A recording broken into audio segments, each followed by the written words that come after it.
Ebben a kurzusban videó átalakító eszközöket fogunk megnézni. Ezeket kétféle néven találjátok meg. Az egyik a Video to Video, a másik lehet a Video Style Transfer. Először megnézzünk könnyebben használható felületeket, mint például a GoEnhance AI felületét. Ezekről azt kell tudni, hogy előre gyártott presetekből tudunk választani, viszont azokat viszonylag stabilan meg tudja csinálni.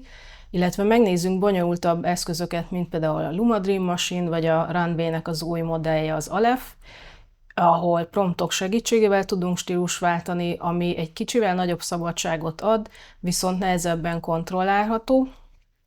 És végül pedig megnézek néhány open source lehetőséget, nevezetesen az EBSynth programot és a Running Hub felületén belül néhány appot, és akkor így össze tudjátok hasonlítani, mondjuk, hogy az ingyenes lehetőségek miben másak az előfizetéssel rendelkező lehetőségekhez képest.